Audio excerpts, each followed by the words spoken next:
Alors que, dans ce fichu pays de Neuchâtel et tout le long des abords de la frontière, se bousculent des faux monnayeurs de métier, moi, Moïse Jeanneret, notaire et petit aubergiste, on me poursuit.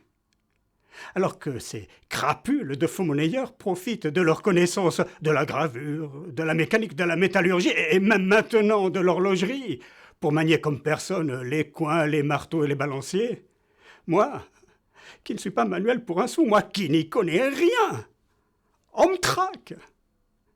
Alors que ces faux monnayeurs de métier restent dans la nature, qu'ils s'enfuient, qu'ils partent fabriquer des louis d'or jusque dans les cantons voisins, ou alors qu'ils ne sont arrêtés que sous l'extrême pression de la France, eh bien moi, Moïse Jeanneret, l'aubergiste, on me chope et on me soumet à la question. Je ne prétends pas être un héros, comme d'autres pourraient le laisser entendre, en distribuant de la fausse monnaie pour de justes causes. Et je ne suis pas un bandit, comme tous semblaient le croire. Non, je ne suis rien de tout ça.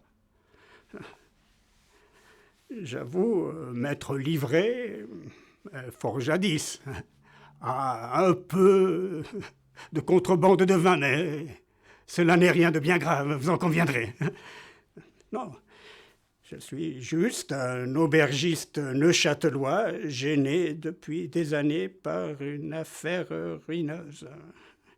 Et depuis peu, c'est vrai, et pour une fois, une seule fois, faux monnayeur. Mais pas un de ces faux monnayeurs fourbes, un escroc attiré par l'appât du gain. Moi, je me suis adonné en amateur, pour ainsi dire à tâtons, à dupliquer quelques misérables pièces de monnaie de la région. Un sac de gros, tout juste une poignée de demi-battes, c'est rien de plus que 4 tétons.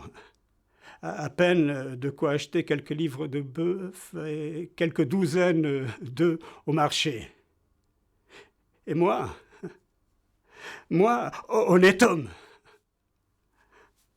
on me poursuit, on me chope, on m'interroge. Et tout cela avant même que je n'ai eu le temps d'écouler une seule pièce. Oh, je sais bien quel sort me réservera la prétendue justice. Ma main droite, coupée.